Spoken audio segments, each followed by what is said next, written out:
What in the world, Bo? Everybody out there that don't know me, my name is Big Low Country. I'm just old country boy, former football coach that love to sit around and talk about sports. Yes, you yourself could have been anywhere in the world tonight, but you're here with us, and I definitely and greatly appreciate it. First of all, if you're watching the show after we go live already, make sure you put a what in the world Bo in the comments. Also, make sure that you share the channel with your friends and family. We would definitely and greatly appreciate that. Look at here. I need you to deal with me tonight. Or if you're watching the show the next day, deal with me today while you're trying to do what you're trying to do. The reason why I say that is because I may have had a little bit of sugar after my normal fasting time, right? And on top of that,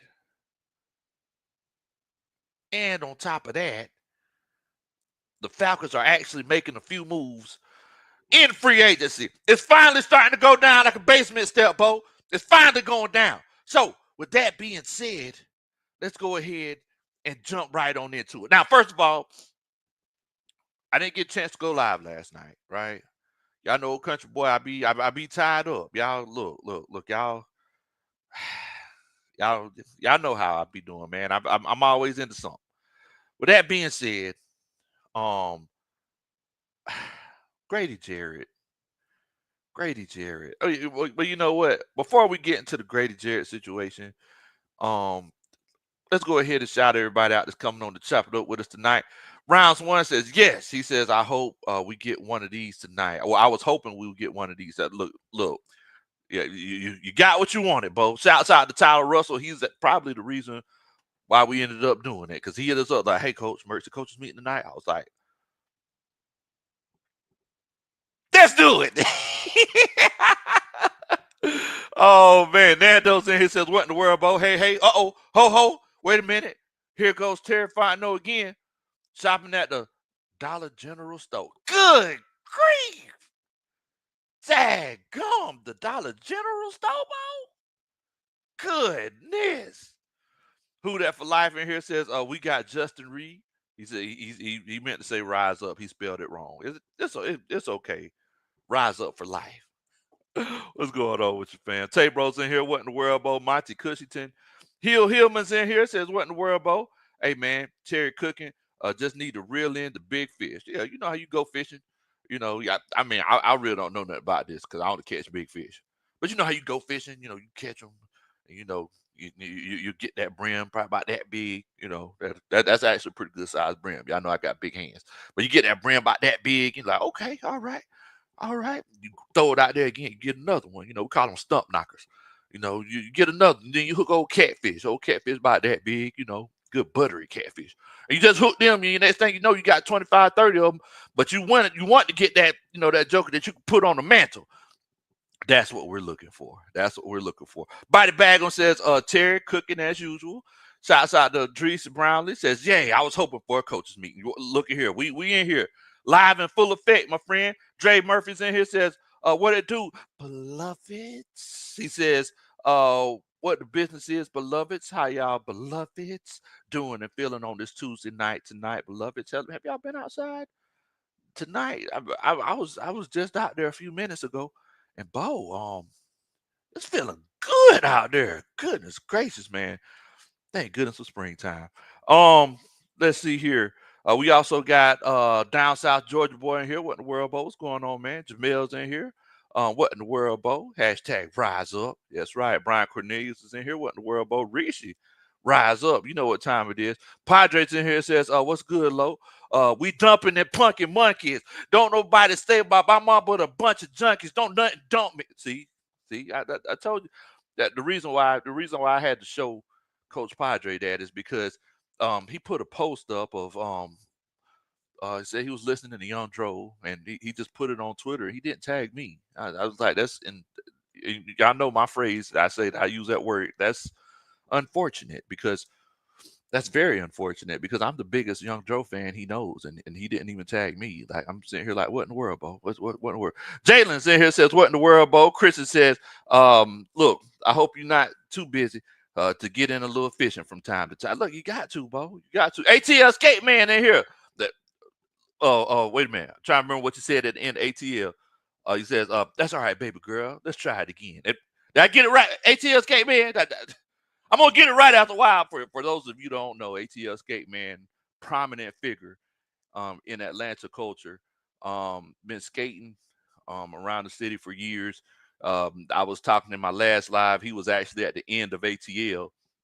I think he picked Annihilation. No, I think it was one of the twins. He picked somebody up off the floor after they fell and said, "Don't worry, ATL Skate. No, don't worry, baby girl.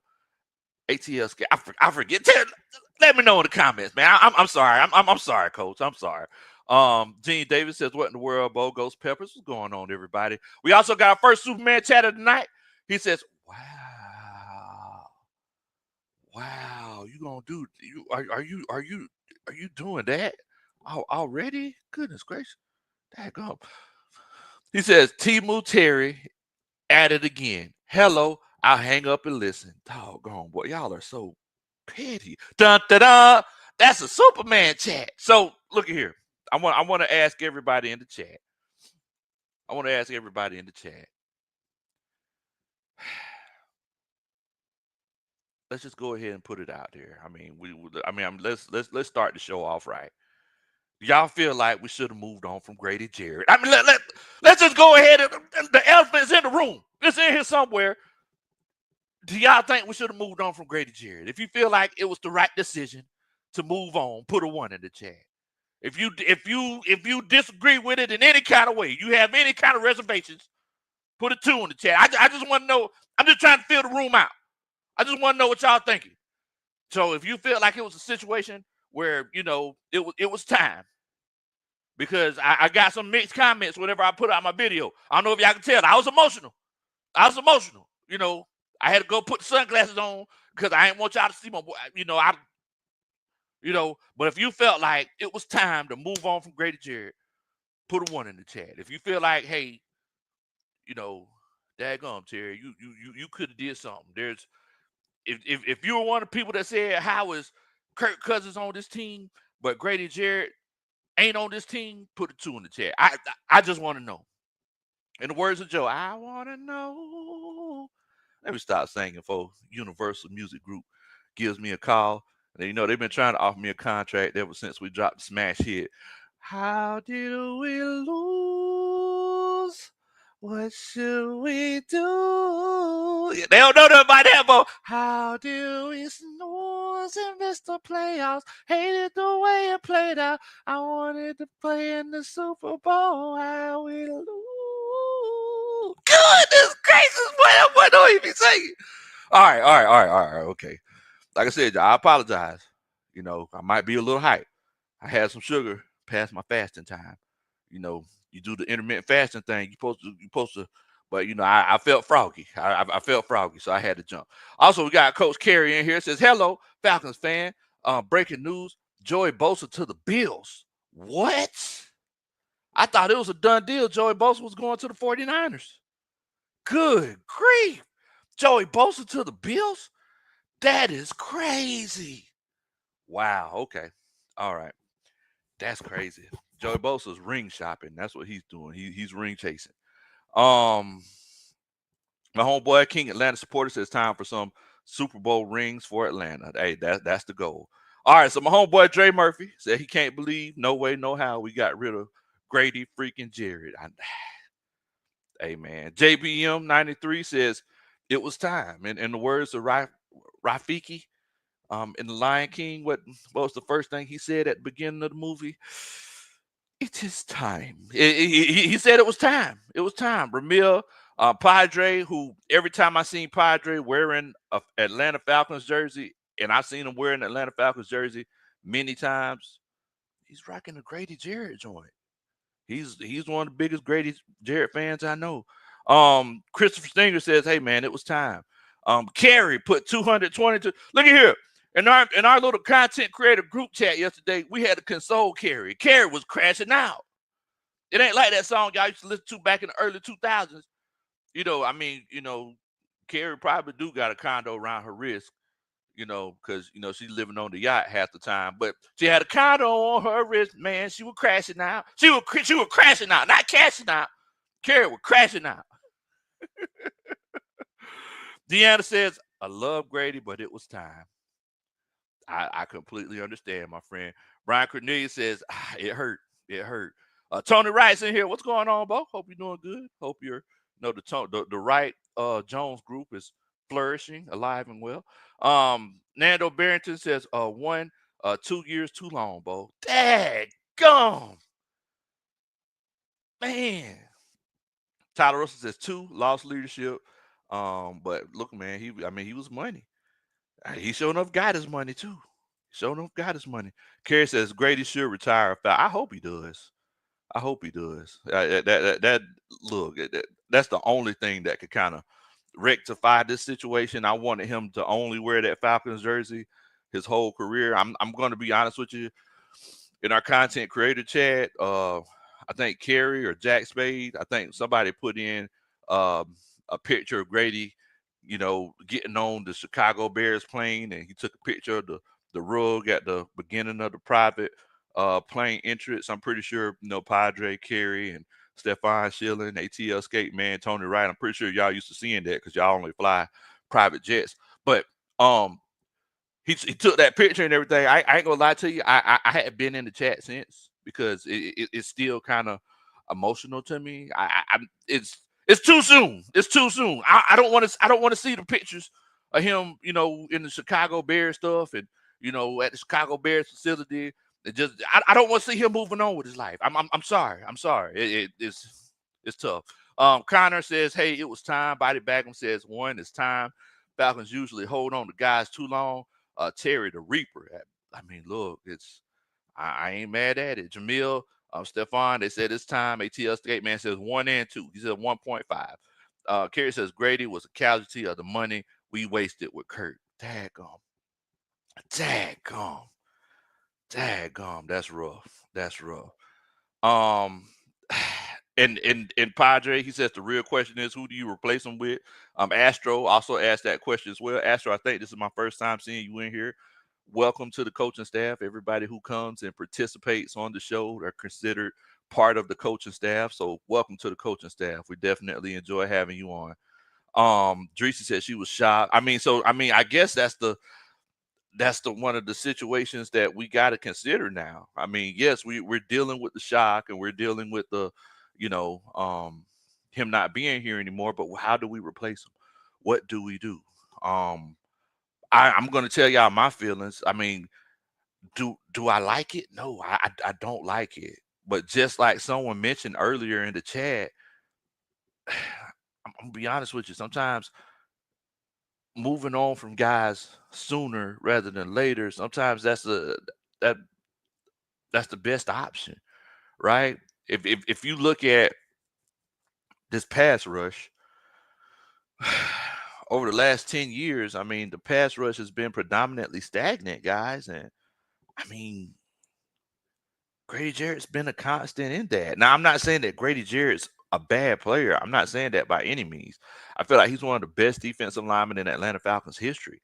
But one thing that I am saying is that you can only try to run it back and try to change the variables around a primary issue for so long and not change one variable. Like you could take things in and take things out for so long.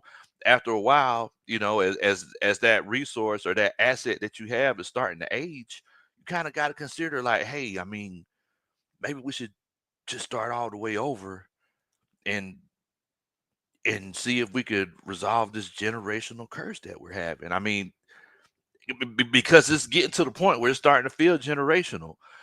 When summertime comes, you don't ask, is it sunny in the summer? You don't ask that because you know it's going to be sunny in the summer.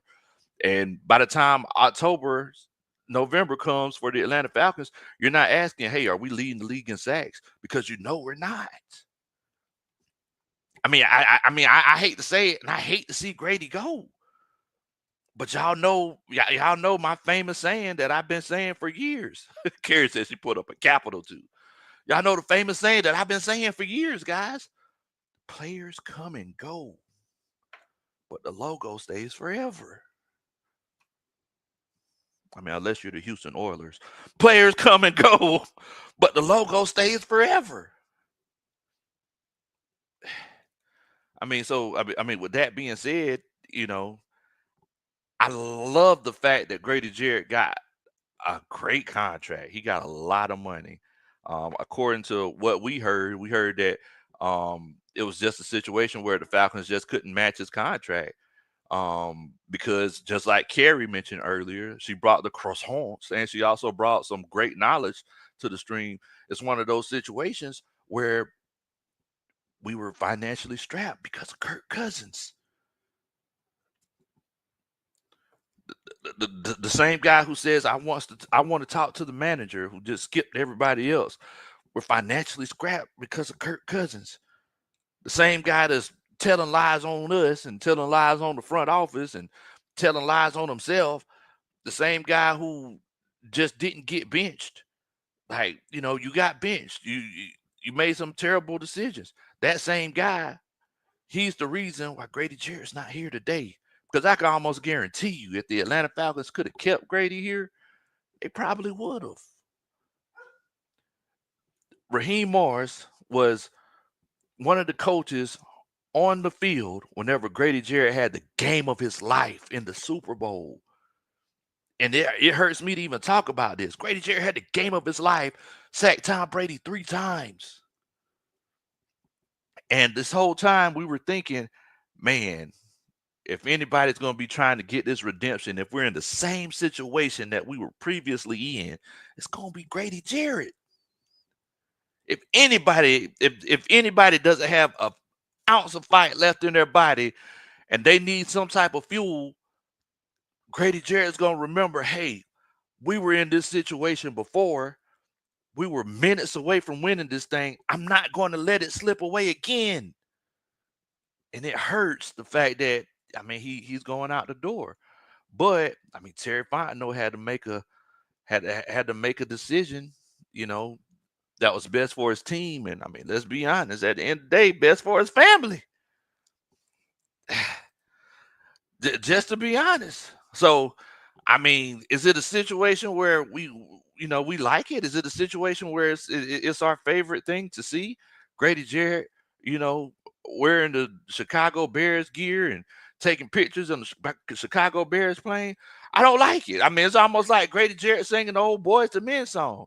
I'm doing just fine. I'm getting along very well without you in my life. You got to sing this. I don't need you in my life. Grady Jarrett's legitimately singing that. He's singing that. He's singing the old school Neo. Please don't worry about me. I'm fine. Please don't worry about me. I'm fine. Grady Jarrett's good.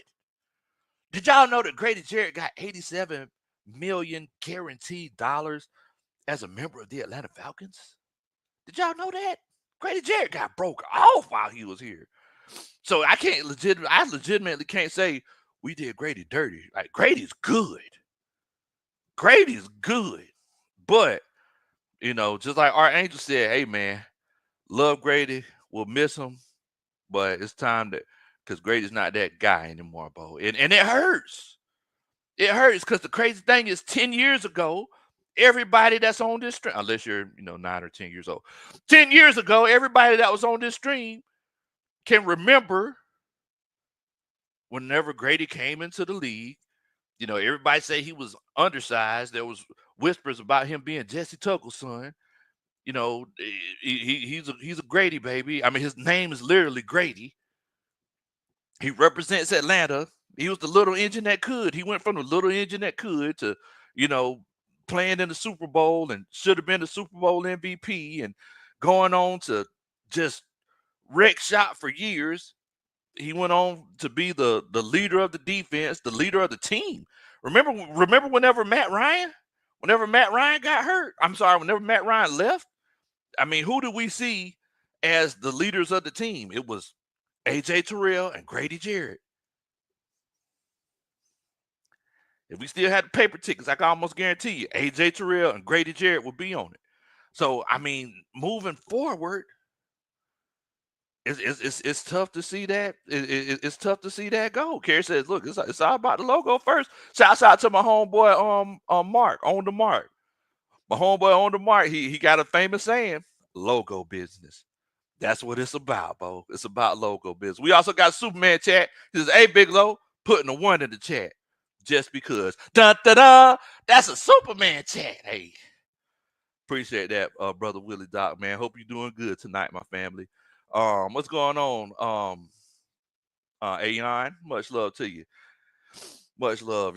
I know you're asking what you think we're gonna be doing with Kirk Cousins. We're gonna get there. We're gonna get to Kirk Cousins. Oh, we gotta get to Kirk. We got to. Got to. But another thing that we also want to acknowledge, I don't know if everybody's heard. We lost Drew Dalman to the Chicago Bears too. What is Chicago? What's going on in Chicago? How much money did they have? Goodness gracious, they got like potential. I mean, I don't know. Nah, they didn't get our best offensive lineman. But they probably got the best defensive lineman from the Atlanta Falcons in free agency this year. Look here, if you had an ounce of, like, dang, whenever Grady Jarrett left, and you need a way to express, dang, I hate that Grady Jarrett left, or you felt nostalgic at any point in time, and you need a way to express it, you can express that by hitting the like button. If you hit that like button for me, I promise you I'll dance at your wedding one day. Now, somebody emailed me the other day, said, "Hey, Big Low, what if I already got married?" Well, I said, "Well, you know what? Whenever it's your anniversary, hit me up and I'm gonna come dance at your anniversary." You know. So y'all make sure that y'all hit that like button for me. And we'll definitely come and dance at your wedding one day, Bo. Drew Dalman also went to the Atlanta Falcons. I wish. Drew Dalman also went to the Chicago Bears. Look at here, man. Lamar says, "Hey, Bears was scouting Falcon. Boy, it was crazy. They was scouting us hard, Bo. I mean, it makes you think it legitimately had to be in one of those situations where as soon as the Bears found out that Grady Jarrett wasn't going to be coming back to the Atlanta Falcons, they legitimately had to be like, okay, bet, let's go get him. Like, that's what it legitimately had to be, because daggone, Bo, like they slipped in there quick.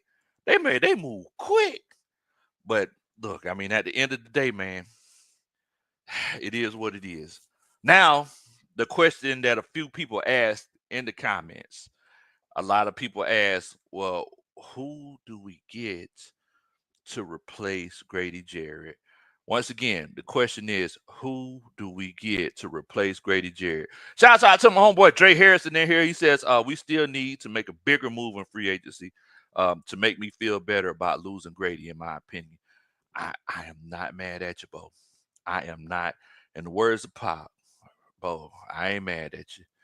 I'm not mad at you. So whenever we look at it, um, we gotta figure out, what we're going to do in regards to Grady. Now, I don't know if I've had a chance to express this to y'all yet, but one thing that you have to consider, I believe that this move may have been on the horizon for Terry Fontenot and Raheem Morris as far as cutting Grady Jarrett. Um, and while I'm explaining what I think we should do, I also want the coaching staff, because I want some of that knowledge. I want some of that knowledge from y'all. I want y'all to let me know, how do y'all feel like we should replace Grady Jarrett. So moving forward, I feel like Raheem and Terry Fontenot knew that this could be a possibility.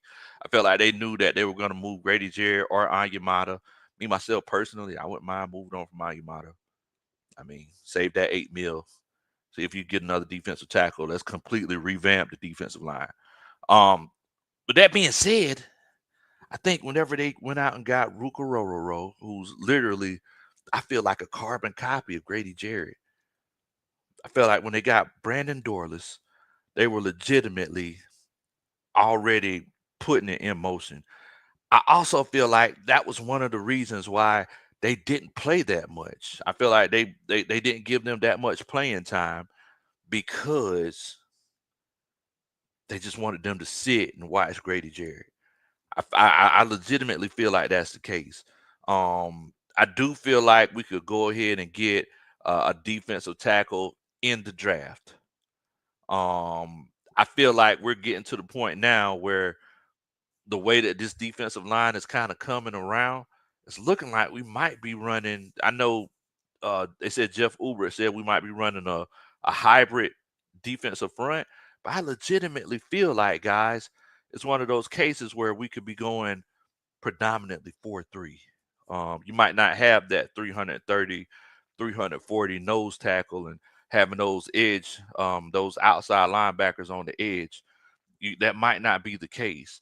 And I'm seeing a few people in the chat mention Walter Nolan out of Ole Miss. He is one of my favorite players in this draft. Also, if anybody had a chance to go and look at the highlights of the young Thundercat from Boston College that I was talking about on the last show, make sure that you put a 1 in the chat. I just want to know who's doing their homework. Irizaku, I'm pretty sure I butchered the young man's name. Brother, if you see this in the future, please forgive me. I apologize. Aziraku, I believe. It, if you had a chance to go and watch some of his highlights from Boston College, put a 1 in the chat and let me know. That young Thundercat is a beast. But King Richie says, look, you can't forget about Zach Harrison. Zach Harrison, he's definitely been making some strides. And Padre says Nolan might be our best bet if we're going to draft a defensive tackle. Now the question is, that's the thing. King Richie said, he said multiple front. That's the thing, Padre. One thing that you got to remember is seldomly a defensive tackle gets taken in the first round or early in the first round in the top 15. If you take a guy early like that, that's why I feel like you legitimately can trade down and you could possibly get Nolan in the 20s. That is a huge possibility that you might be able to do that. I know Archangel also said he wants Walter Nolan. My homeboy ATLGA Faithful, what's going on, DC? He says, y'all make sure y'all check out ATLGA Faithful on YouTube as well, man. He makes great content over there. He says, I hope they don't think Diablo and Floyd are going to make fans happy. We need a big move on D to change my frustrations. Man, I don't know if y'all had a chance to watch Uncle Steve's show on Sunday. Uncle Steve kind of called it. Uncle Steve said, hey, man, I see day 2 and day 3 pickups by the Falcons. He says, I don't know if it's going to be a situation where you're going to be getting those big splash moves on day 1 when it comes to free agency. I mean, and I'm daggum. It kind of came to fruition. Shouts out to Uncle Steve's Lounge. Y'all make sure that y'all check him out on YouTube. But it kind of came to fruition because if you think about it, I mean, Terry Fontenot was kind of put in a situation where we really didn't have an opportunity to go after a big name. Now, as far as a trade, I really don't know if we're going to be able to trade guys as much as I would like to, because if you think about it, we only got five picks, was a first, a second, a fourth, and 2 7s. I mean, so 2 7s, those are kind of undrafted free agents. So you legitimately put yourself in a tougher situation.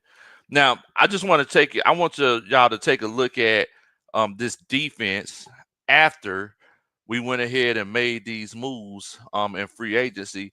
And I just want y'all to let me know if y'all feel like this defense looks better, looks the same, or looks worse after the moves that we made so far in free agency. So of course, you don't have that second safety, Hillams. We don't know what he did last year. We had Justin Simmons, Jesse Bates. We know what Jesse Bates is capable of. For a lot of people, I mean, I don't know if a lot of people know this or not, but we signed Divine Diablo. We signed him from the Las Vegas Raiders. They said he's a speedster. They said he can move. They said he's fast. I think 4.5 40. They said he can't cover. We got another fast guy that can't cover, playing linebacker. You know, you got Caden Ellis who legitimately shined. Probably should have been a Pro Bowler. Clark Phillips, they got Clark Phillips lined up at that cornerback too. AJ Terrell, cornerback one. We just re-signed Mike Hughes today. Who? Mike Hughes. Um, Leonard Floyd. You know, that's the so far the big signing we had. 8.5 sacks last year with the 49ers. He's a dog. Go Dogs. Ruka Rororo, you know, gonna be playing that starting defensive tackle spot now, and Ayamada and Ebiketie. So, with that being said, coaching staff, if you feel like this lineup is better, put a 1 in the chat. If you feel like it's worse, put a 2 in the chat. If you feel like it's pretty much the same, put a 3 in the chat. I just want to know what y'all thinking.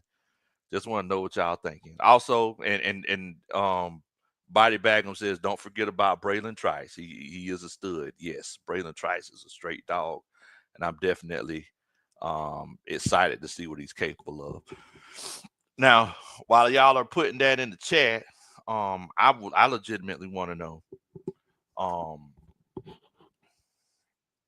what what's what's Terry Fontenot doing?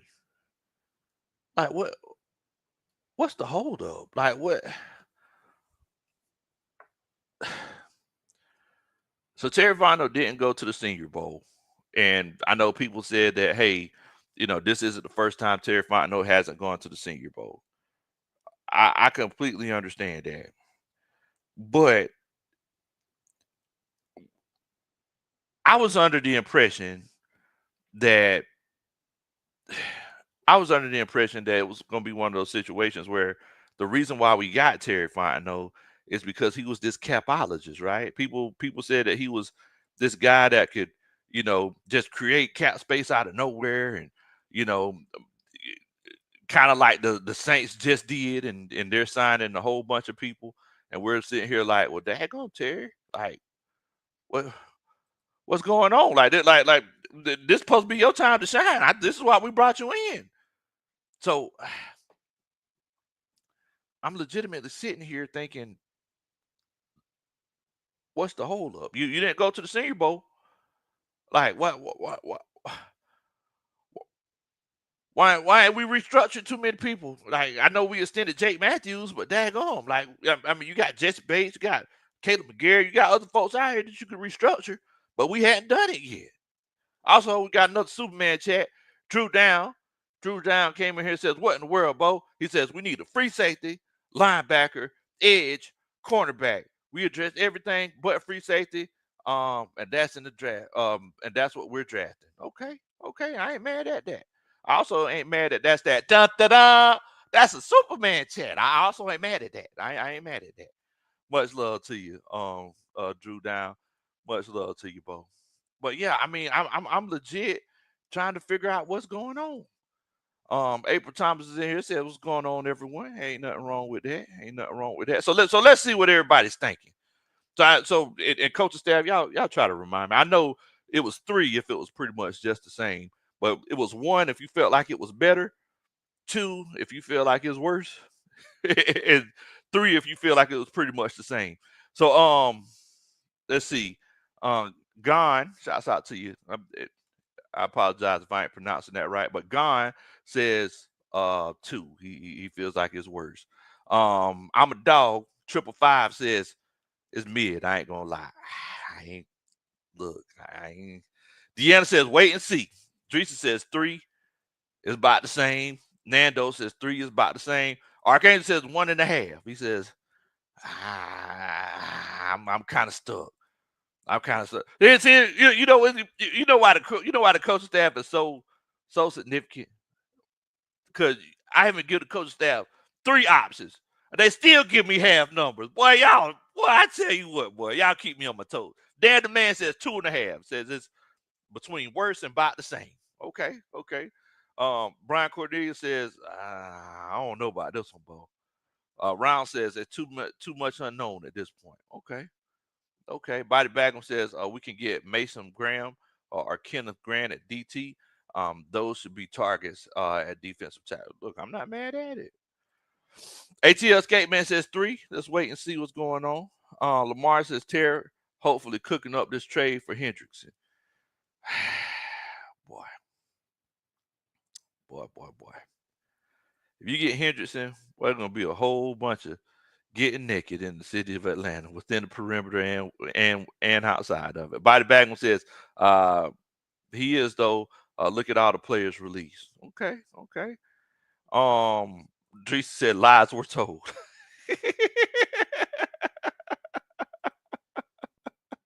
Arcangel says, I tell you what, Bo, we don't make the playoffs this year. Terrier baby. Wait a minute. Terrier baby, what's that? Putting a dirt? Wait, Arcangel, I don't know what kind of country talking. What? Oh, okay, he out of there. Okay, I was like, wait a minute, what in the world? So he out of that. Look, I mean, that could very well be the result. Ramiro's in here says Walter Nolan or Mike Green. No ifs, ands, or buts. Okay. Richie says 3. No 3 technique. So until then, I'm gonna go 3. Okay. Jay Holland here says, dang, you ain't late, Bo. You right on time. Always on time. Gave you my baby. Yeah, you right on time, Bo. John Higgins, what's going on, Big John Higgins? He says 2. He says, hey, Bo, this one might be a little bit worse. Hey. Jeremy the Priest says, hey, it's about the same. Shouts out to my homeboy Ghost Pepper. He says, talking to ATLGA Faithful, he says, hey, man, Kendall Grant, says, I wouldn't mind having either one of those guys too. Tyreek Williams, Deion Walker, or Jamari Caldwell. Oh, yes, Jamari Caldwell. He's definitely a beast. Raymond Elder's in here. What in the world, Bo? What's going on with you, man? 3 Dirty's in here. What in the world, 3 Dirty? What's going on with y'all, fam? So, I mean, moving forward, and the reason why we kind of got on this is because I ain't gonna lie to you. I went and looked at Divine Diablo whenever we signed him, and I was like, oh man, this is numbers are definitely to be desired. Now, one thing that I noticed whenever we signed him was that I think it was like 7 or 8 million the first year, but most of it was signing bonus. I think $665,000 actually applied to the cap. So whenever I'm looking at that, I'm sitting here thinking, okay, well, look, this seems like a young man who's definitely trying to see what he could do about being on the starting team, starting rotation in the future. And this is low key a prove it deal. I mean, he has the speed. I think it's one of those cases where they're trying to say, hey, if you could prove yourself, we could get you on a long-term contract for years to come. So I think that might have been the case whenever it came to Divine Diablo. It's going to be fun saying that young man's name, Divine Diablo. If he makes a play, that's a kind of oxymoron if you know your Spanish. Then you got Leonard Floyd. Leonard Floyd, he's going to be 33 years old whenever the season comes. Like I said, former Georgia Bulldog, 6'5", 240. I remember coming out of the draft, everybody was just enthralled with his numbers. He had the long arms and everything. But look at this, the coverage grade. And I know that it's one of those situations where a lot of y'all were pissed off thoroughly throughout the year because Matthew Judon was dropping back in coverage way too much. But daggum, out of all his grades, when it comes to rush defense and pass rush, the doggone coverage is what's at the top. So daggum, that's going to daggum, that kind of tell you something. Sound like somebody might be dropping back in coverage a little bit again. Dre Harrison says Diablo should be a prime candidate to be coached up. Hopefully, Ulbrich can get the very best out of him. I mean, look, Ulbrich, former linebacker himself. That's another thing. Antonio Pierce, who was the head coach for the Las Vegas Raiders last year. I mean, he was former linebacker, one of the best to do it for the New York Giants. So I mean, that's definitely something that you got to consider. So look here, man. I mean, I know that moving forward, uh, I know they said that we got $9.64 million in cap space, which is 26.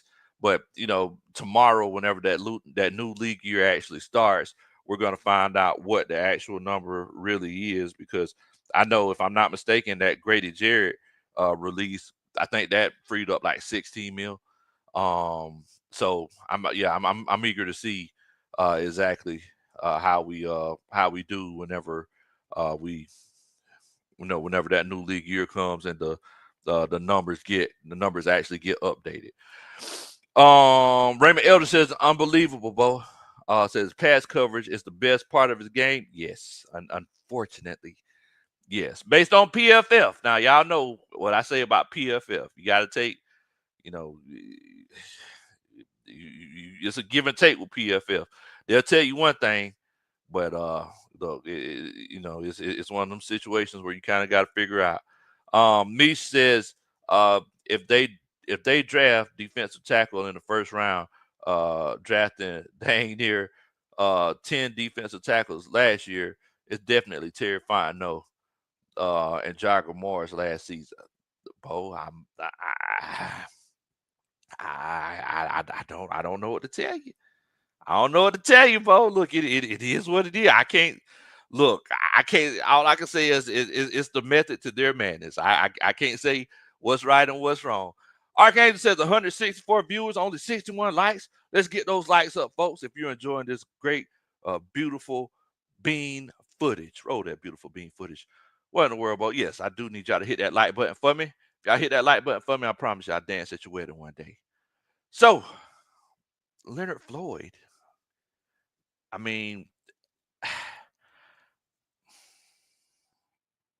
I feel like, and y'all feel free to put it in the comments to let me know what you're thinking. But I feel like,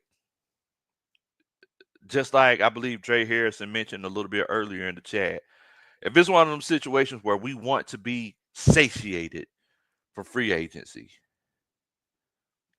I feel like you got to add like two more legit pass rushers, preferably one in free agency or via draft. I mean, via trade, and then the other one via draft. If you want to legitimately satiate free agency or the offseason for the Atlanta Falcons, and y'all let me know. Y'all let me know what y'all thinking. Carrie's in here, says, great show, big. I appreciate that, Sister Carrie. Um, November Scorpio came in here, says, honest opinion. What's going on, November Scorpio? Tell us what your honest opinion is, family, because that's what the coaching staff is for. We love to hear what everybody's opinions are, man. But I feel like, for us to be satisfied, opposed to, if you leave last year behind, where you had the Lorenzo Carters, Braylon Trice was hurt, and Arnold Ebiketie, who started to come into his own, Matthew Judon, and oh man, what's the kid from Western Kentucky? D'Angelo Malone.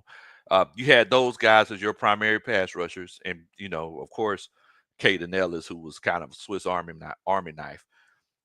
I feel like if you move on and you actually have Braylon Trice this year, you have the Leonard Floyd, who had 8.5 sacks last year, and you have an improved Arnold Ebiketie, and you add two more legitimate pass rushers.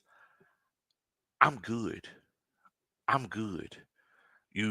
I feel like you might need to add, two more defensive tackles, legit defensive tackles, because of course you want depth. You need a linebacker. You need another linebacker for depth. And I mean, it's a weird situation now where you need a safety. So I guess it's one of those questions. Dang, if Malachi starts, drops down to 15. Dang, do you take it? I mean, that that's tough. That's tough. If it's a situation where Malachi Starks is sitting there right in your lap and you got a chance to put Malachi Starks and Jesse Bates together, do you take it? Man, boy, a legit dog. Man, Hank Deasy says draft Will Johnson at 15. Man. All right, so let's see here. November Scorpio, he says, I need them to get rid of Kirk Cousins ASAP. Look here, when Coach Ronan do this right here, when she's talking, oh, it's real. November Scorpio says, ASAP. In the words of Tip, ASAP, ASAP, ASAP. Look here, man. The whole situation with Kirk Cousins, Bo, is I don't know. I'm hearing rumors. Um, I'm hearing rumors that someone came out and said that it's expected that Kirk Cousins will be with the Cleveland Browns by the time the weekend gets here. Now, moving forward, the question is that one thing that they didn't say in that statement is, was it be a trade or were the Atlanta Falcons going to cut him? That's the question. Because I feel like if the Falcons were going to, if they were going to release him, I feel like they would have been released him.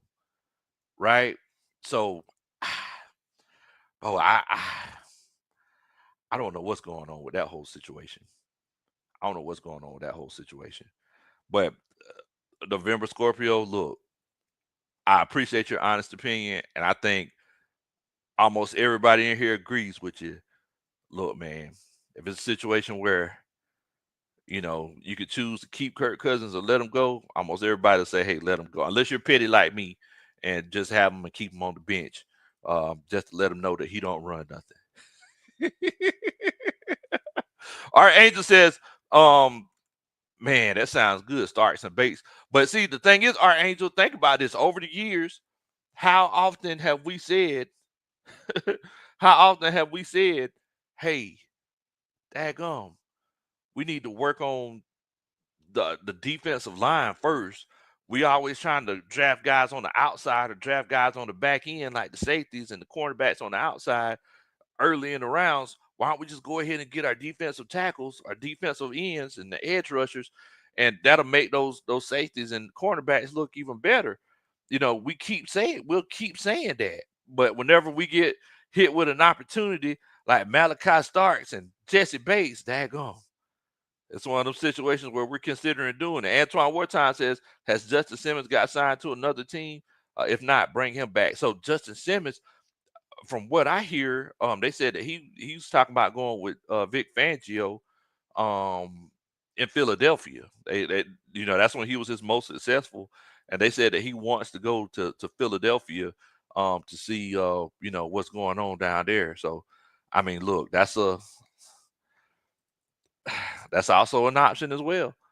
That's also an option as well. So let's see here. I'm going to show y'all the free agent tracker on PFF. And as I go down this list, if there's anyone who stands out to you, definitely let me know. Now, one thing that we got to keep in mind is that we're possibly going to be needing a backup quarterback soon. Man, yeah, you ain't never lying, Ramiro. Boy, Kurt, boy, he messes all the way up. Padre said from what he heard, the Browns are just waiting for him to get cut. Yeah, and see, that's the thing. That's the thing. Yosemite Bless, I can't do this one more time.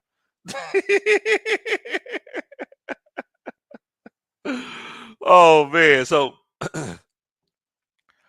if you look at your quarterback situation, I look, I know everybody's picking on me because I say it, but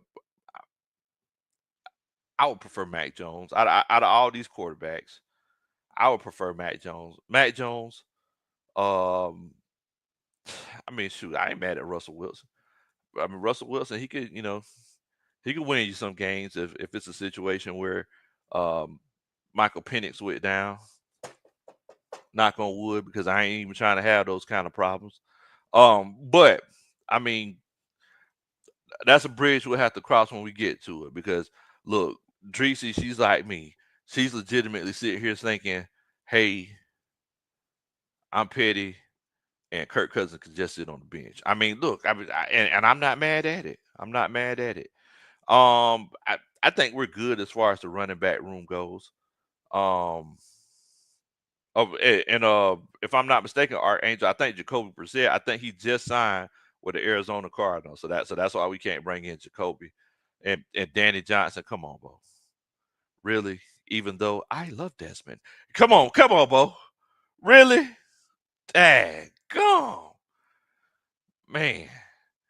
Kyle Juszczyk, good luck getting the job because the fullback position is dead. As far as the wide receiver position, as you can see, there's a few dogs out there now. There's a few 1,000-yard dogs out there. Amari Cooper's of the world, Stephon Diggs. Maybe he'll bring Cardi B to the game the same way Travis Kelce brings Taylor Swift. I don't know. But Keenan Allen, Deontay Johnson, he's kind of a wild card. I don't know about that. Or do you bring back Elijah Moore? I don't even want to talk about Marquez Valdez-Scantling. Oh, sorry, Joker. Burnt our draws off last year. But yeah, there's a few, there's a lot of good wide receivers that's out there. Tight end, really ain't no need in looking at tight end. Evan Ingram, he was always one of my favorite players. I agree with you, Willie Doc. I ain't trying to fool with Stephon Diggs. He's a little bit too much of a diva to me. Now as far as offensive linemen, look, it's always something that you could look at as far as offensive linemen. Dre Harrison, he hit us with a Superman chat. He says, if we get rid of Cousins, go get Trey Lance and have both Penix and Lance grow together. Look, I'm not mad at that, Bo. I'm not mad at. I'm also not mad at that. Dun, dun, dun. That's a Superman chat. I'm not mad at that at all. At all. All right. So you got your interior offensive lineman. The beautiful thing about those interior offensive lineman guys is that, a lot of them can kick in from guard to play center. But you see a lot of guys out there, you see Drew Dalman, top of the list. Oh, sorry, Joker went to the Bears. Man, you sorry sack of sorriness. All right, so you got your edge defenders. Now I'm hearing rumors about the Atlanta Falcons and Azeez Ojulari. I don't know if anybody else have heard that. Y'all see we got Leonard Floyd for a 1-year deal for $10 million. Zadarius Smith, Von Miller, they could also fit this scheme. No to Dante Fowler. I'm not fooling with Dante Fowler. If there's anybody on this list as far as edge rushers that y'all want me to just click on so you can see their numbers, because this is PFF that we're on right now, definitely let me know. If there's anybody that you would like me to see, that you want me to click on, Coach Willie Doc and Danny Johnson says that they like Azeez. They like Azeez. 6'3", 240. 22 pressures last year, 81st when it comes to edge rushers. 7 sacks last year. 12 solo tackles. If I'm not mistaken, didn't he sustain an injury, if I'm not mistaken? Let's see how many snaps he have. Okay, well, he had 391 snaps. He got a pretty good amount of snaps. But let's see here. Let's look at the premium stats.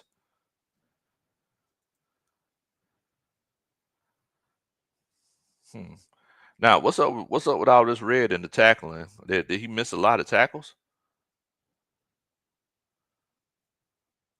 Ooh, 31% of his tackles were missed. Daggum, Azeez. Do we want to bring that to Atlanta, guys? is that something we trying to do? That's a lot of missed tackles there, Bo. Good grief. Man, pass rush, mid 50s, 54. Oh, I'm sorry. I'm sorry. It's not even showing it. My bad. Hold on. Let me get that pulled up for y'all.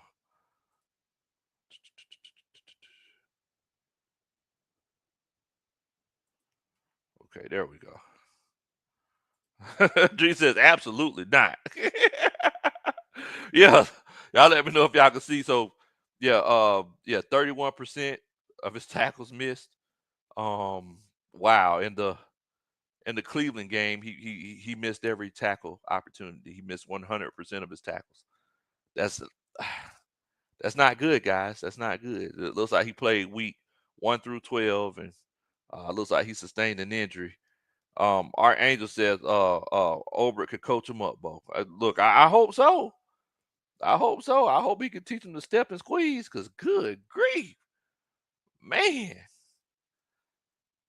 I mean, but yeah, the pass rush numbers, um, like I said, mid 50s, 54.6. So definitely something to be desired in that regard. So I mean, yeah, I mean Aziz, pretty good talent. King Rich said, "Nah, I ain't gonna lie to you, Coach. I'm good on him." OG Chris says, "Jesus, he's good. This, come on, Aziz, man." All right, is there anyone else that y'all wanted us to look at when it came to those edge rushers? Anybody else um anyone else that y'all want us to check out when it came to those edge rushers? I know I heard some people talk about Zadarius Smith. Okay, um, Dita Don says Uche, Joshua Uche. All right, let's see. Wow, pass rush grade 68, 49th out of 211 um rushers, 70.2 pass rush grade. Okay. And if I'm not mistaken, I think he was hurt during the Super Bowl. Came out of Michigan in 2020, 6'3", 240.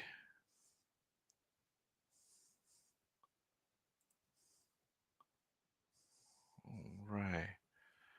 Let's take a look at this young Thundercats numbers here. Give me 1 second.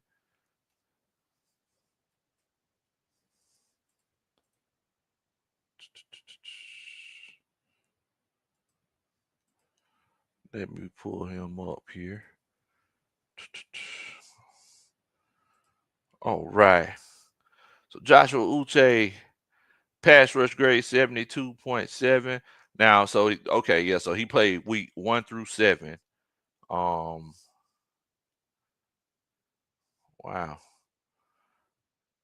Now, if you look at over the years, it looks like his best year was 2022 when he was still with the New England Patriots. So he had an 87.7 pass rush grade. He had 12 sacks through 7 games last year. He had 2 sacks and 2 hits on the quarterback with 10 hurries. Yeah, you're right, Padre. 7 sacks. That's a lot for a rookie. Well, wait a minute. Yeah, wait. So his rookie year, he only had 1 sack, Padre. I mean, he had a pretty good pass rush grade, but he didn't have 1 sack. So his sack numbers from his rookie year onward, 1, 3, 12. His third year, then he had 3 and 2 again. So as far as those pass rush numbers, it looks like he does everything technically well, but overall, I think one of his biggest issues is just staying healthy. Bernard says, "What in the world, Bo? Really like? Yeah, I ain't gonna lie to you. I like the Leonard Floyd pickup. I like it. But yeah, I mean, moving forward, yeah, it's one of those situations where, uh, oh, oh my bad, 5J. It's one of those situations where, um, I think we just need to, if we got him, we just need to make sure he stayed healthy. I think that's the biggest issue with him. That's the biggest issue with him. All right. So is there any other pass rushers that y'all want to look at, coach staff? Y'all let me know. We could look at their grades and see if they're worth somebody to bringing in to the ATL. Amadal says, what was he eating in 2022? Quarterbacks. That's what he was eating. Straight quarterbacks, Bo. Straight quarterbacks. Look at here. I do need y'all to do a country boy favor. Make sure that you hit that like button for us. You hit that like button for us. I promise you I'll dance at your wedding one day.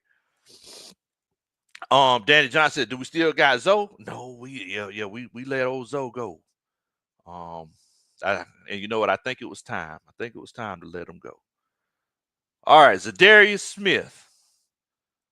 So overall grade, 74.7. Pass rush grade, 76.5. 21st out of 211 pass rushers. That's pretty doggone good, bro. 21st. Run defense grade of 62.8. 10 sacks, double-digit sack guy. Okay, okay. 5 assists, 10 sacks, which is 15th in the league. 47th in total snaps. I mean, look, he 10th in total pressures. I mean, I'm not mad at it, Bo. 6'4", 275. Good at setting the edge. I think this would be my favorite guy as far as free agency. If it's a situation where we're not trading for Trey Hendrickson, and like I said earlier, y'all, I don't know if it's one of those situations where I would legitimately trade for Trey Hendrickson. Willie Dot says, "How old is Zadarius Smith?" Zadarius Smith is 32 years old. 32 years old. Ray McCall said, "Let's go, Bo. You already know it, man. I'm look. I'm not mad at it. I'm not mad at it at all. If you can bring a young Thundercat like that in, that's definitely a move. Um, you got the Cleveland Pharaohs of the world and Lorenzo Carter. All right. So interior defensive line, I'll be doggone. They got old Calais Campbell up there. Calais Campbell, he led the team in sacks the year before last. Oh, my bad, Dre. You want us to look at Preston Smith? We sure can look at Preston Smith.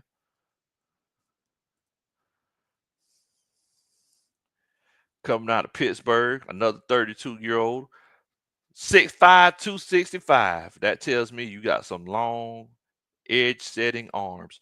Overall, 64. Pass rush grade 59. And like I said, look, this is your prototypical 3-4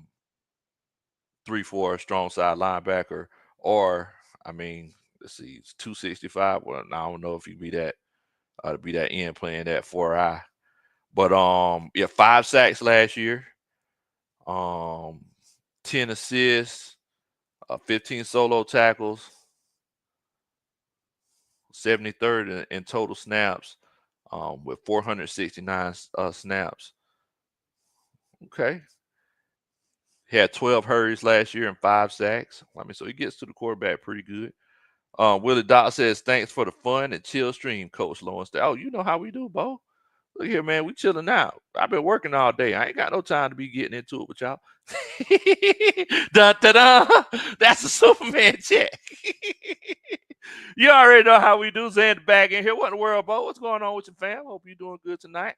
Georgia Texas boy says, "What's good, Big Low and Falcons family? The new era is here. Let's effing go." Yes, sir. Yes, sir. You already know it. So what y'all thinking about Preston Smith? I ain't gonna lie to you, Ladarius Smith.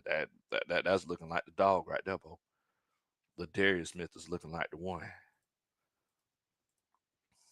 Cause good grief, if you get them to if you could bring in his double-digit sacks with Leonard Floyd's double-digit sacks, and hopefully those guys could be the guys who legitimately come in and kind of lead this young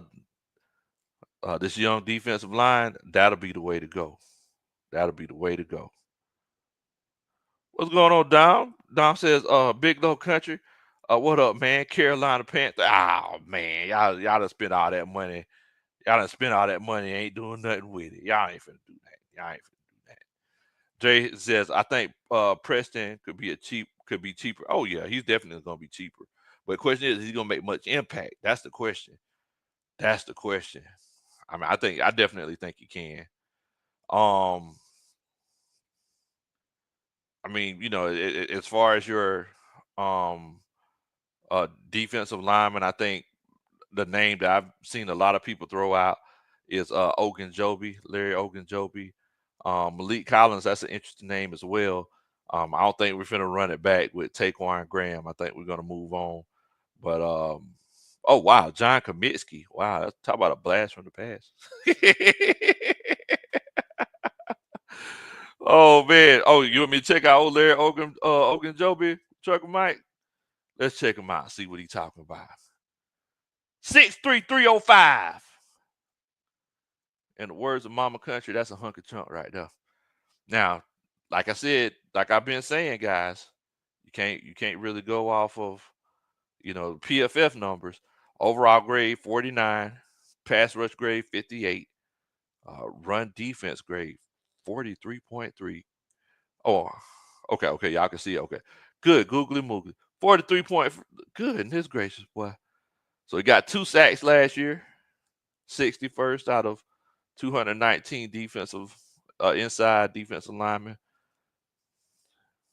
I just try to look for the top, like the top 20 stats. He 13th in assists, so he was always helping somebody tackle.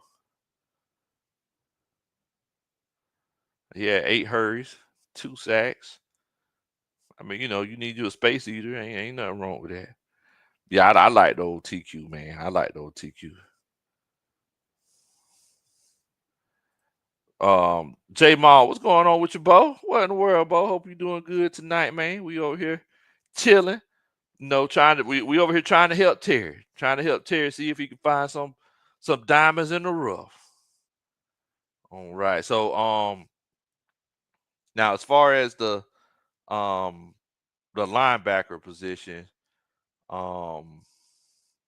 I've heard some people mention Kazir White. I don't know if y'all even want to fool with Devondre Campbell to be. I don't know if y'all even want to fool with Devondre Campbell. Devondre, he'll quit on you. And I don't know if y'all remember this. Devondre, he was like bashing the Falcons organization, I think, at the beginning of last year, before the season started. So yeah, I don't know if that's something you want to bring into your locker room. That's something that you definitely might want to consider. If y'all could, make sure to hit that like button for us. We try to go for 100 likes before the stream is over. So if you hadn't hit that like button yet, I would definitely and greatly appreciate it. Tyree said, "What's good, Big Low? What's going on with you, man?" With Dr. Heck nod to DeAndre. Kazir White. I heard a lot of people mention Kazir White. I remember I know some people say he got a good bit of speed. Now, oh my goodness, that coverage grade close to doggone last. Close almost last in the league in coverage. 32. I think we'd have been through too many hard times with a coverage grade. I don't think we're trying to go back. Turbo ATL, what's happening with your little one? Much love to you, Bo. Oh man, let's see here.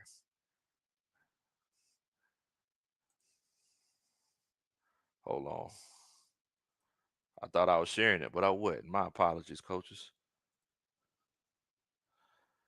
Luscious Tate's in here. What's going on, Luscious Tate? Hope you're doing good tonight, fam.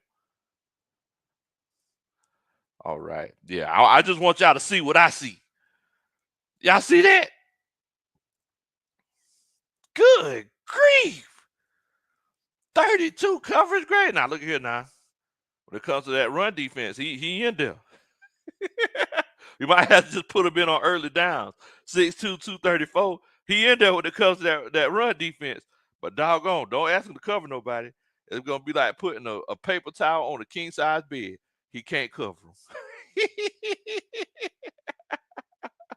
28th in solo tackles. 13th in sacks. Yeah, 3 sacks. Okay. You can't beat that. Total pressures 21. I mean, so yeah, but doggone, boy, that doggone coverage rate, boy, ooh, that's tough. That's tough. That boy, no, he can't cover nobody, boy. That dude got 32. I'll be better off trying to cover somebody. Lamar said he can't cover himself with a blanket. That's rough right there, boy. You can't cover yourself with a blanket. That's hard times right there. Look at here. You might need to figure something out, Bo. You might need to do some coverage drills or something. All right, let's look at the quarterback position to see what we got going on, man.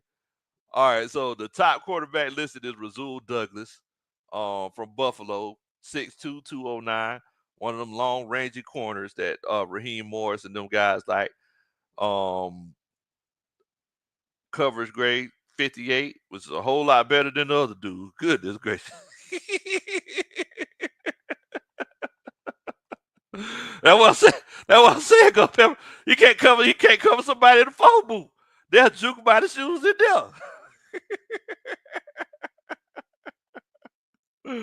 Oh man. Yeah, I mean, so Rasul Douglas, um, 42, 42nd in league as far as coverage snaps, with 493. So he was on the field a lot. He was on the field a lot. 81st in pass breakups, with 3.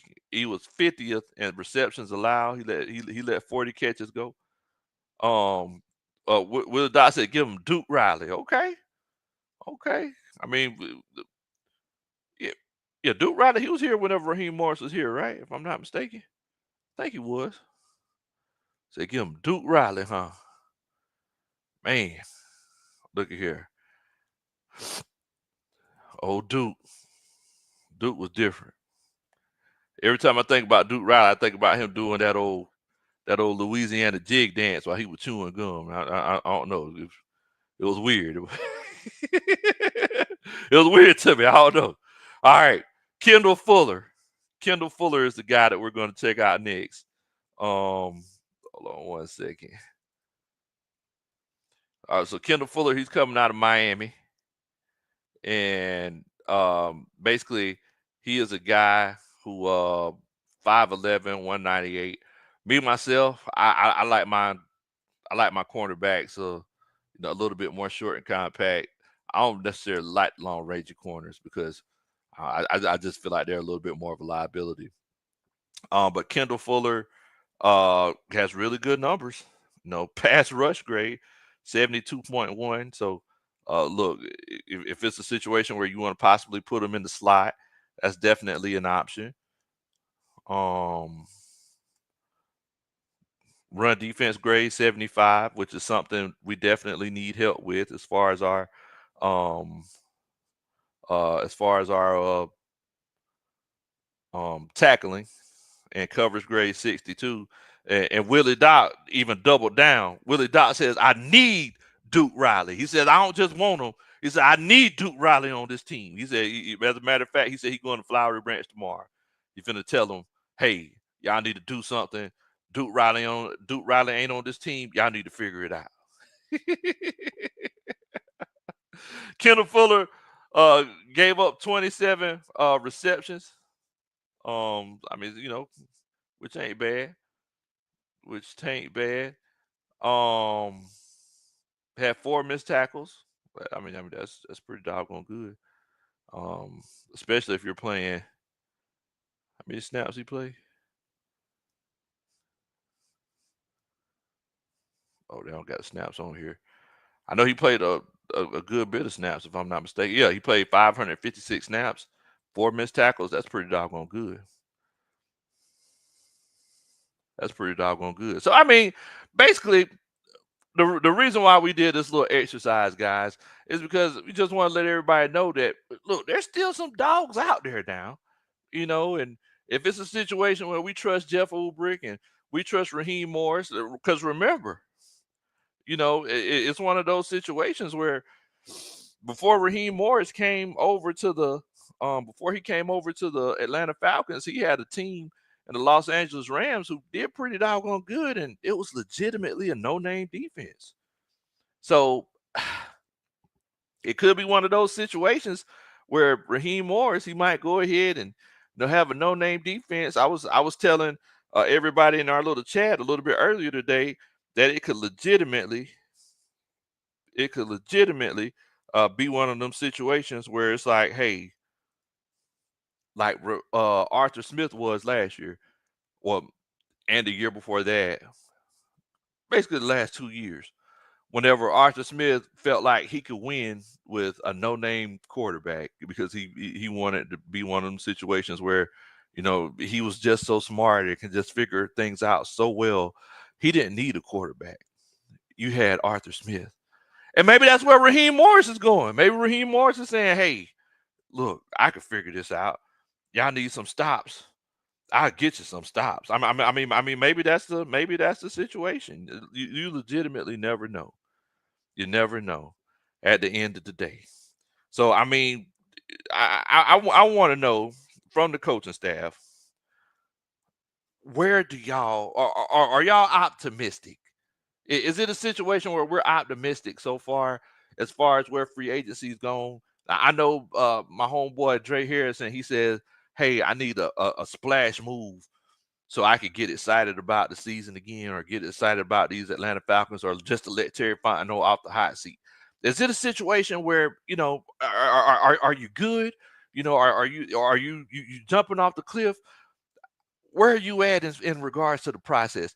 Vibing with the Johnson says, how many draft picks y'all got, Bo? Let me tell you something. We got a first, we got a second, we got a fourth, and we got 2 sevens. It's hard times, Bo. We're gonna have to trade back. Oh man, Georgia Texas boy says we have 2 starting linebackers in Diablo and Ellis. We have to draft another one, like we draft Jalen Walker and make him weak side linebacker, and Ellis the Mike, and Diablo the strong side linebacker. Okay, make Diablo the Sam. Okay, I ain't mad at that. Now I guess it's one of those situations where, you know, you also forget you have the JD Bertrands of the world. JD Bertrand, I mean, I remember when he came in, I think he started one game last year. He actually didn't do that bad. I mean, JD Bertrand could be one of those guys who, comes in and really takes that next step that second season. I know everybody was talking about how he's just a student of the game. If I'm not mistaken, I think his brother or his dad or somebody played football. I mean that's something that you also got to consider as well too. Now, yeah, I feel like so I feel like it's one of those situations where Terry Fontenot was looking at the Atlanta Falcons and was saying, "Hey, I'm going to plan for next year," and the guys that he drafted, even though they weren't, you know, the biggest names or may not have been a need at that time, I feel like he was drafting for the future. And I could be wrong. I could be wrong. Hoffa's in here says, man, Fontenot looking like Mickey Loomis. Well, just know I keep that thing on me. Carter Boy TV says, don't we get a draft pick from Judon? So basically, the way that it's going to work is um, you're not going to get those draft picks from the guys that you let go this year until next year. So the Drew Dalmans, the Grady Jarretts, the um, Justin Simmons, all those guys you're not going to see until next year. So yeah, I mean, yeah, that's something that you definitely got to consider. Now look, just looking at JD Bertrand, and like I said, y'all know how I am about those, the little engine that could stories. Y'all know it. It's one of them situations where I really see a guy that comes in and really wants to do good. And I really hope he kind of turns it around. So Bertrand, he had a 119 passing snaps last year and 38 rushing snaps. Um, Russian defense, he legit balled out. I mean, looks like he did his thing in the run game, filled gaps appropriately. Um, Pass rush grade, he actually did pretty good for a linebacker, but I be doggone, boy, that doggone coverage, man, he about like the other dude that we saw earlier. He and maybe that's on your coaching. Maybe your boy Jimmy Lake just couldn't coach nobody up, but that had gone. As you can see here, he kind of played everywhere. He played in the box, He lined up at slot. I'm pretty sure after somebody went in motion, came to his side, he lined up in slot, and he also lined up in the defensive line a few times. So yeah, look, they put him everywhere, and then you got to play special teams. We're not gonna, you can't play on the field on defense until you play special teams on offense and defense. You got to pay your dues. Georgia Texas boy says when training camp comes, I need the Falcons to give Troy Anderson an injury settlement. I don't. I think they're gonna keep Troy Anderson. It's one of those situations where they Terry Fontenot doesn't want to be proved wrong on that one. So I think he's going to keep Troy Anderson. I think they're holding out hope that Troy Anderson could be that guy that comes in and they could say, hey, he's finally healthy now, and he could come in and do it big. But I mean, you never know. You never know. Dwayne Ruffin, what's going on, Bo? Hope you're doing good tonight, fam. Out there on the West Coast. Shouts out to my homeboy Dwayne Ruffin. Wanted to rise up to a brethren. Much love to you, Bo. Vibing with the Johnsons says best. What you talk about the team in the NFC South, the best team, the Atlanta Falcons. Yes, yes, you already know. He said, "Oh, Terry got taught by the EST." Wow, wow. The Texas boy says Troy Anderson was on Arthur Smith call. He loved them diamond in the rough types, like Dan Quinn did. I mean, he did. I mean, and look, I mean, we all seen how that worked out, Bo. We all seen how that worked out.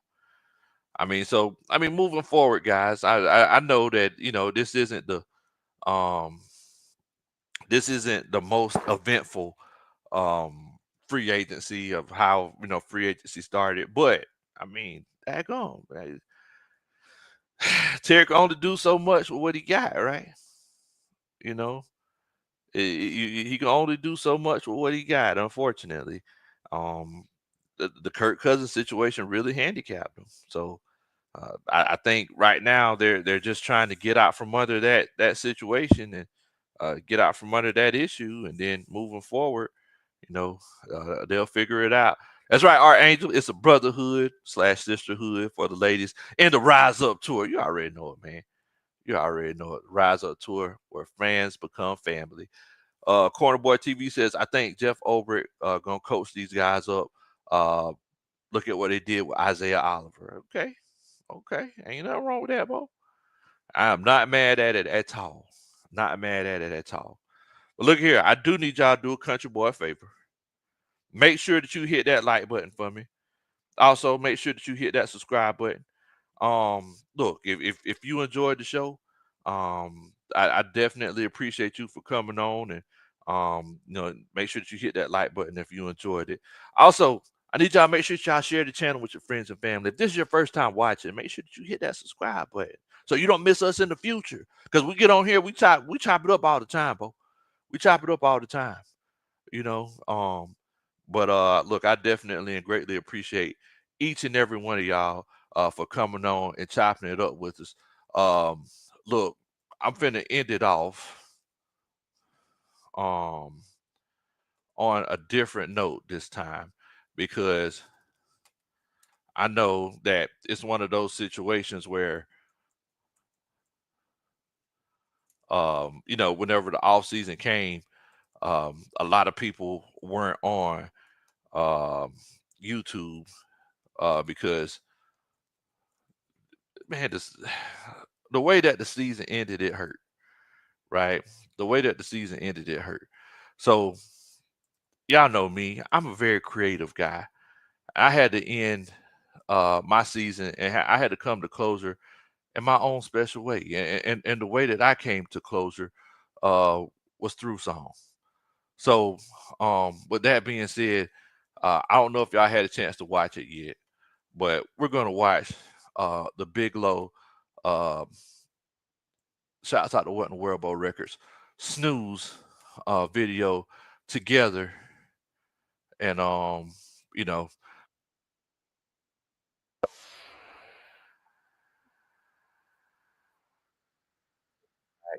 Shouts out to Pelicans. Know you in here. You know, he's a low-key Atlanta Falcons fan.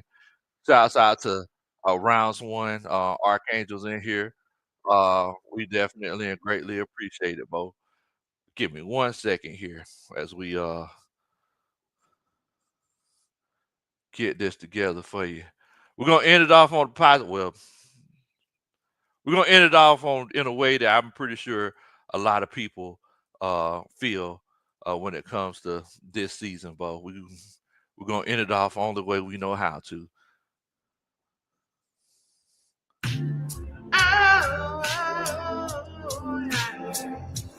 I think I love, yeah.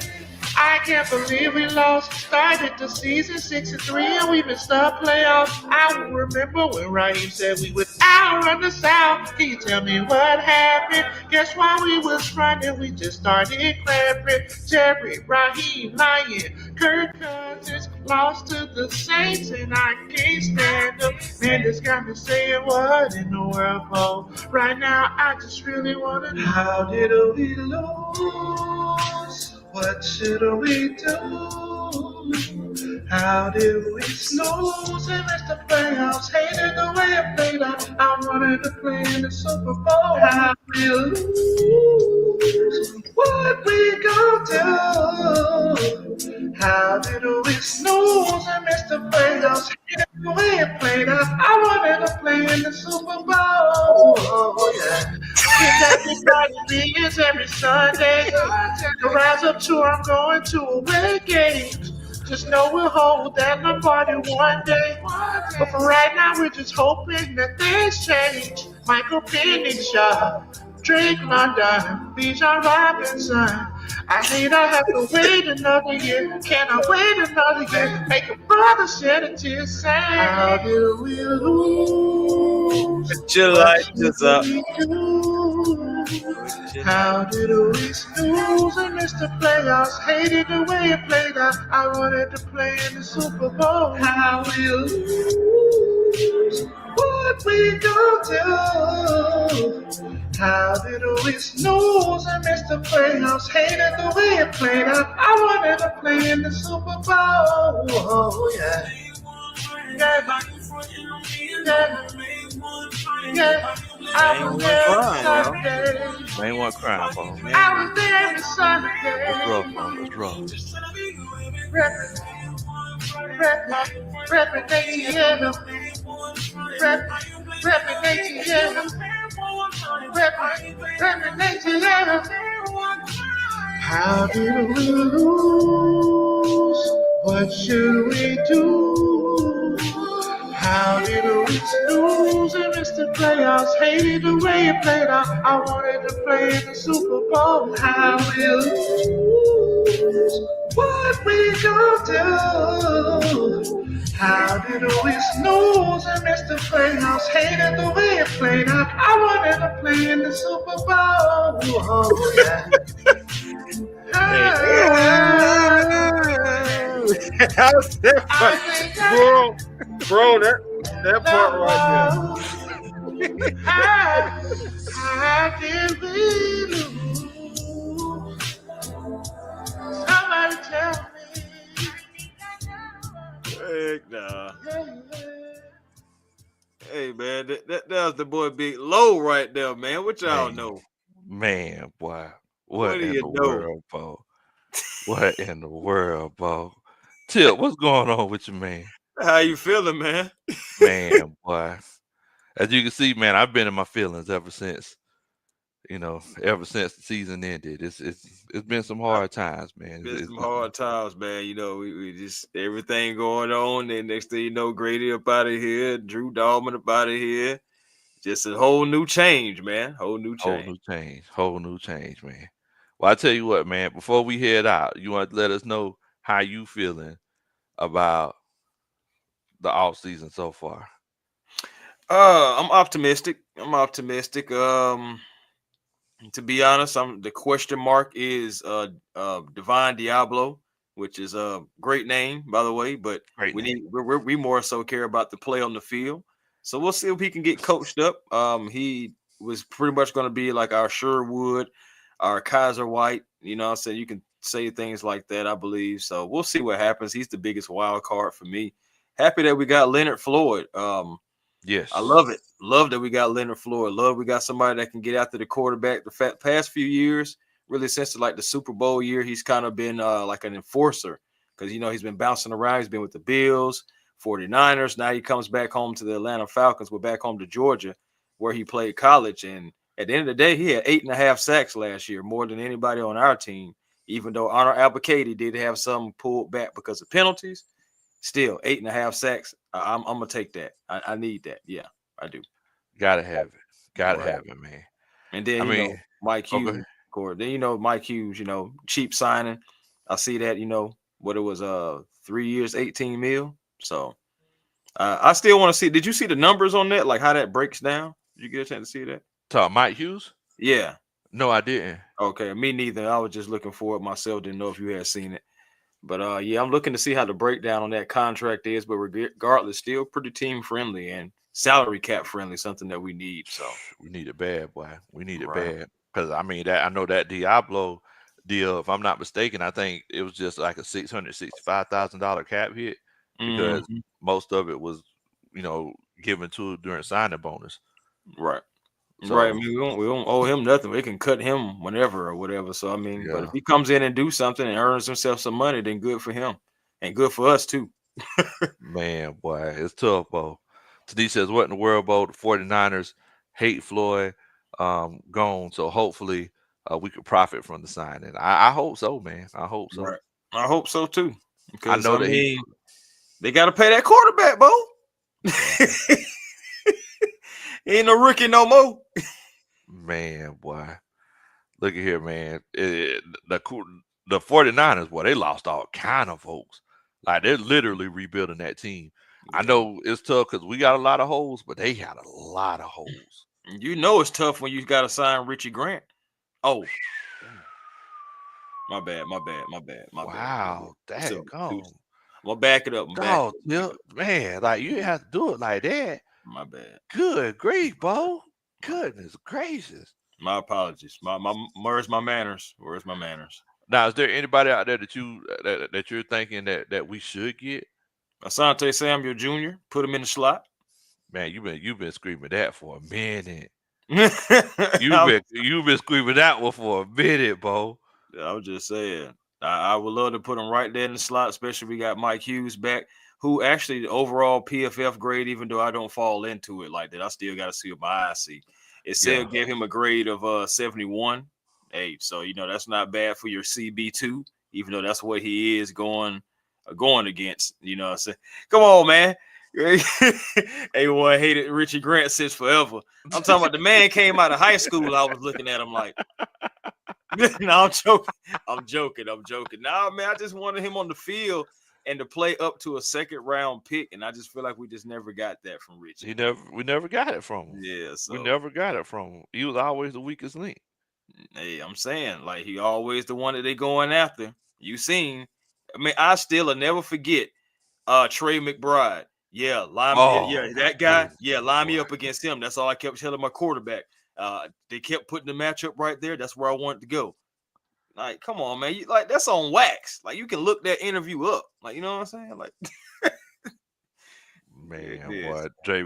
Dre Harrison says, I got one for you, Lo. Says, man, I miss it. I Oh, really God. is my. Oh, you gotta give me the hump. Greedy. Even though man, you know, I was listening to that old school match. I was listening to that old school No Limit the other day. Bro, there was a song that I heard that I forgot all about. I don't know if you even Yeah. heard it before, Tip. It's called A Kick Though. You ever heard that song before? Definitely. You talk about somebody riding, Definitely. boy, Was you leaning to?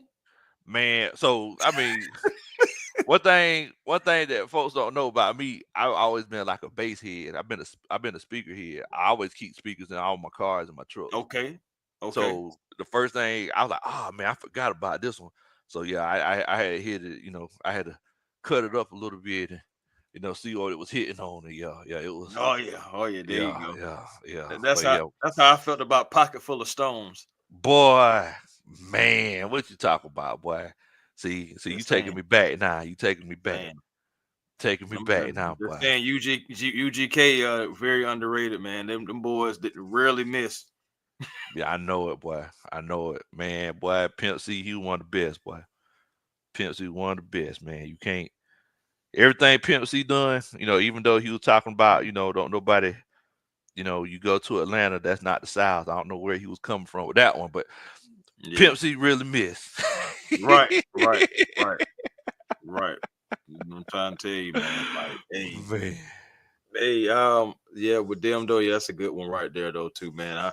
I want to know, man. Like, I don't know if you talked about this on your show. I know me and T Will, and actually Carlo, we actually just did a show together, man, Oh, talking for about it. real? Yeah, man, Carlo came on up, man. He did good too. He said he was nervous, but trust me, he did well.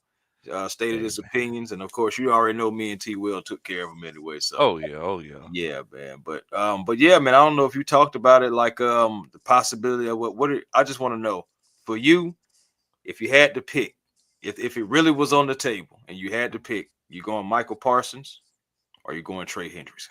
Michael Parsons. All day. Hey, If I had a choice between the two, Michael mm, Parsons is a whole lot younger. there you go. He's literally a whole contract younger. A whole Um, contract younger, right? and he's interchangeable. Like you can move him all around the field. Um, in Raheem Morris's scheme, that's golden Right. because he's trying to fool you. He's trying to, and the whole thing that him and Dan Quinn have about guys who play multiple positions. So yes, Parsons 1,000 times yes. I agree. I totally agree, especially for the youth standpoint. I know that Trey Hendrickson is Mr. 17-5, but hey, at the end of the day, you know what I'm saying, we ain't paying for Jeezy, you know what I'm saying? we got we got to get some youth on this team, but at the same time too, because we're gonna start having some turnover here. So getting a guy like Parsons in here, somebody that some people say should have always been a Falcon. That's here or there, not here or there, but getting him in would kind of almost like right the ship in a way, and at Yeah, least like we'll be heading in the right direction. Significantly young, again, like you said, a whole contract younger than Trey Hendrickson, and you could also build on him. He can play the run, you can move him around anywhere. He's definitely going after the quarterback, and last time I checked, we always want somebody that's going to get after the quarterback. You have Leonard Floyd, you have Arnold Abacady. If you go get Michael Parsons too, that'll yeah, be something that you'll yeah. start to be like looking more formidable. Then it's And like, okay, now let's just hit on the draft. Because Low, exactly. I feel like we have to have some starters out this draft. What say Got you? to. Yeah, you need three. Yeah, You need yeah, three. I agree. And everybody keeps forgetting Braylon Trice is coming back. Yeah, So, he is. but His yeah, rookie year. yeah, this is his rookie year. I actually went back and looked at that preseason game, and Mm-hmm. there was a lot to be desired Flashes. with Braylon Trice whenever he played in that preseason game. And I think I went back and looked at his PFF numbers, and I always say you got to take PFF with a grain of salt. But think Mm. he was like in the 70s. But bro, it's like he had such a great motor. Um, he was attacking at the right angles. He had he was attacking with a plan. He had his initial move, and then he had counter moves. And bro, Mm-hmm. it's like I was like, man, I'm really liking what I'm seeing with that young man. I really hate that he got hurt, but I feel like he's going to be a good 8 sack guy for years. And in this league, you get 8 sacks, you get paid. You getting paid. You You getting get broke paid. off. Right. Because I'm just saying, bro, because why another reason why I like the Leonard Floyd signing, we got him for 1 year, 10 mil, right? But you see, Yes. Khalil Mack got 18 mil, who is older. Joe Bosa, who has been coming off, who been on the IR left and right, he still got more than Leonard Floyd too. He got 12 with the possibility of it going up to 15. So Man. I love the fact that we was able to get Leonard to come here again. The Raheem Morris factor. I know Ryan Pace. So of course they been playing back there in the Super Bowl with the Rams. I feel like that all, factored in as well. Of course, being from Georgia too, Yeah, all that factored in. It was like, all right, I'm saying I'm gonna go be an enforcer for the home team. there you go. Now, Tanisha asked, the question is, has Trey ever been hurt? Micah has been dinged up, and they both want major money. I mean, shoot, man. I haven't heard Trey Hendrickson really being hurt like that. Only thing you be seeing about him is he on the field. I He on the know it. field wreaking havoc. So Now, like, if I'm not mistaken, I think he did have some injury issues when he was in New Orleans before he went to Cincinnati. So, I think whenever he went to Cincinnati and he kind of turned it up whenever he got there, whenever he got past those injuries. But that was like 4 years ago. right. That's what I'm saying too. It's just like his durability is pretty good. He normally pushes through things. He hasn't missed like a lot of games. I know he had a few things that maybe like took him out for a couple of snaps. He even had a injury that took him out for a couple of quarters, but he still even came back. Still came back. Yeah, man. So like Still he came back. doesn't miss a lot. Like the last time he was actually hurt, I'm looking at it now, is December 11th, 2022, hand wrist fracture. And Hendrickson played through the injury in week 14. He alerted the Bengals training staff post game. Hendrickson missed only one game after that. And before that, his the major thing for him was back in 2017, like what you were saying. He had that pedal ankle sprain, grade 2. He was carted off the field and he ended up missing 3 games. But that's the most. Man, that's a dog. And that's in his career now. Like he's only been injured 4 major times in his career to where he had to miss the game or was taken out of a game. Even when he had a concussion back in 2022, January 15, 2022, in that divisional game, he left out, but he came back. Man. So just saying, like that's a warrior, man. That's a gamer, man. He got that K9 in his heart, boy. He got that K9. Man, you can't beat that, man. Can't beat that. Dre, he says Henderson had 17 sacks last year. He reminds me of Patrick Kearney. Right. I've heard a lot of people make that comparison. Man, and I loved Patrick Kearney, so that's another thing too. Like, while I look at him and I'm like, hey, if you make a trade for him, I'm not mad at either or. It's like, but again, if I had to choose, of course, I'm going Parsons for the youth and the fact that you can move him around, something that would be, like you just said, awesome in a Jeff Ulbrich, Raheem Morrison scheme. But at the end of the day, man, you just can't deny that since 2020, this man has had only one season where he didn't have double-digit sacks, and that was 2022 when he still had 8. He still had 8 in 2022.